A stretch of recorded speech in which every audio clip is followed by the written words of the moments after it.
Jubilees is not the only ancient text that gives a different story of creation.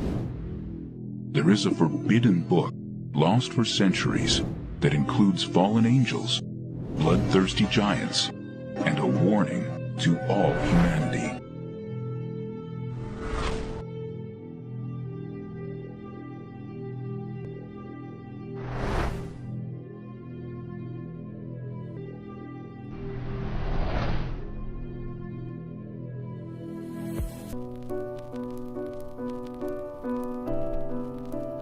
It is an ancient writing filled with divine secrets, dreams, and visions.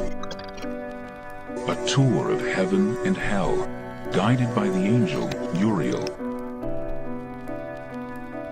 The Book of Enoch is named for the man who the Holy Bible says walked with God.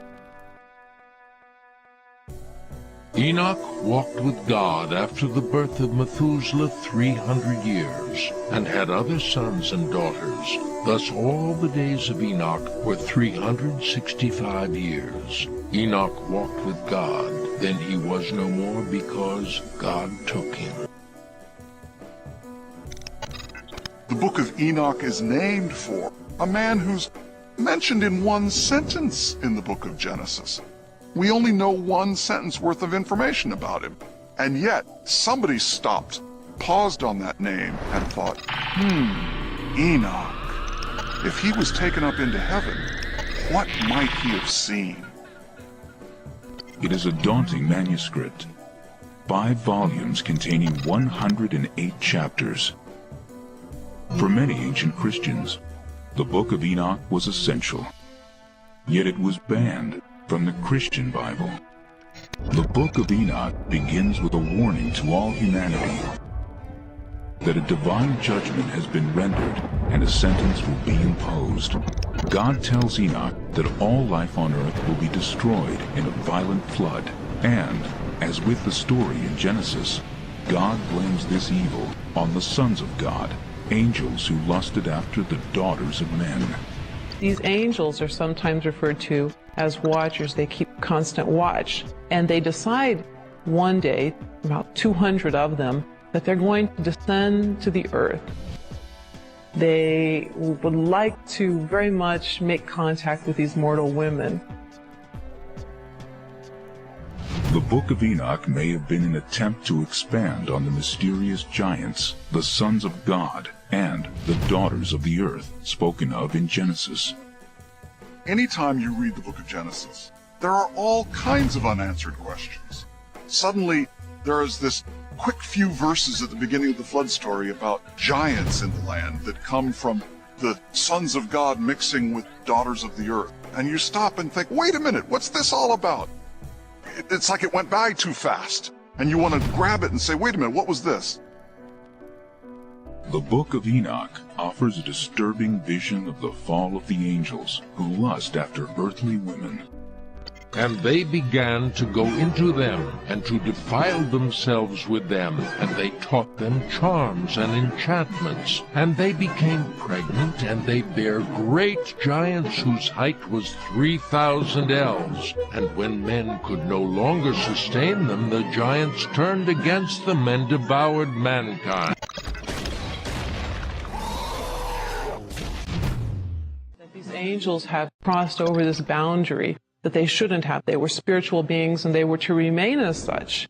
When they decided to descend upon earth, this unleashed upon the earth all sorts of problems. Not only these giants who are bloodthirsty and violent, but also these angels went on to teach humankind a variety of forbidden crafts. They also taught human beings how to make weapons of war.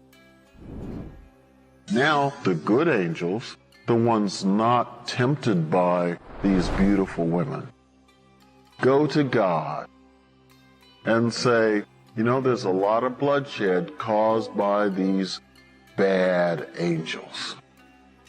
At which point God says we need to bind Azazel, the sort of lead fallen angel, to bind him and to then cast him into a pit. We might think of this as, how do we take care of nuclear waste? in the 21st century. You take it out to a part of the world where no one lives, and you bury it as deep as you can. For this community, the angel was like that sort of nuclear waste, dangerous. After the rebel angels are cast into the depths of the earth, Enoch has a dream vision. The lead angel, Azazel, begs Enoch to plead their case before God, to petition the Almighty to release them from the depths of the earth. The request for clemency is denied. When we look at various snips of the New Testament, Enoch seems to be in play.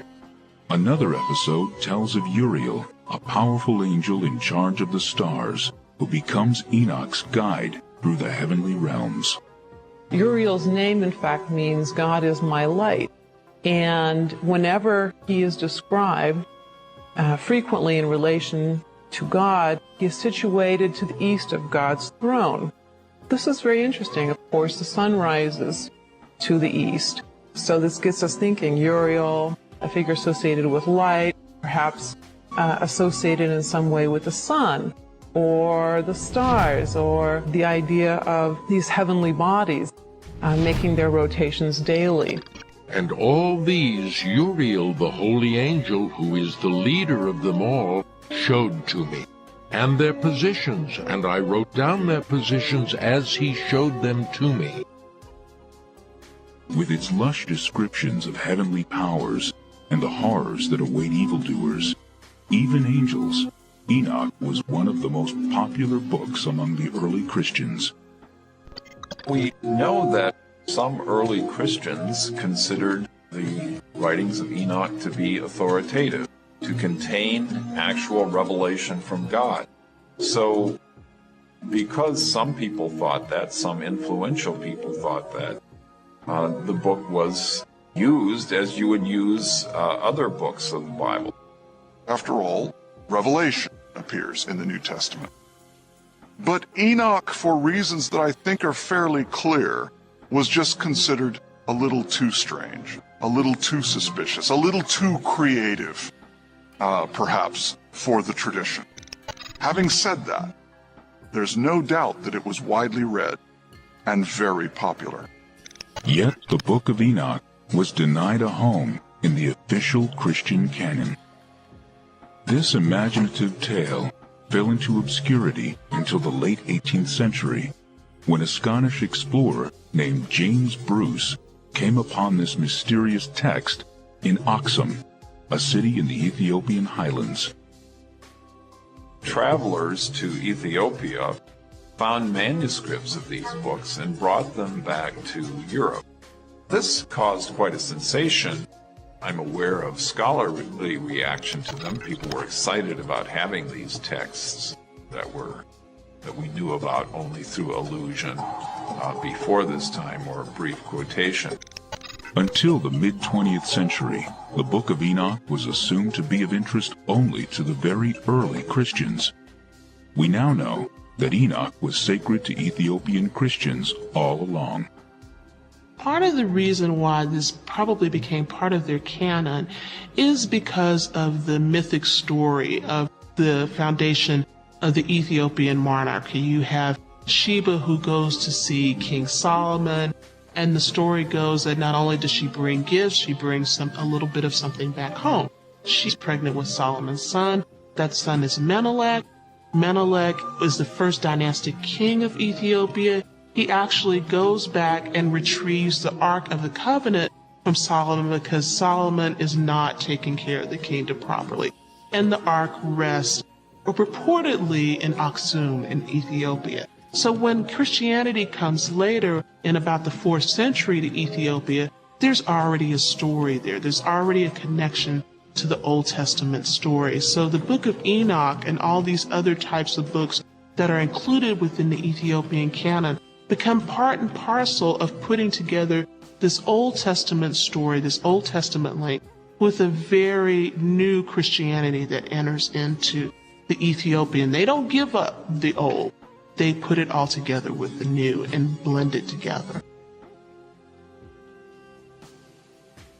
Large portions of the Book of Enoch also were found among the Essene literature, hidden in the caves of Qumran, as part of the Dead Sea Scrolls. Enochic literature was very popular with the inhabitants at Qumran, at least for a while, probably at the beginning of this group's existence at this site. And how do we know it was so popular? At least 11 manuscripts of this text have been discovered. And that's quite a number, especially when we think in terms of what it costs to produce a manuscript in antiquity, in terms of not only the material required, but also the labor. And so sometimes what people are reading and what the leadership in the church actually wants you to understand are two very different things. Today, ancient writings not included in the Bible are being re-examined by 21st century eyes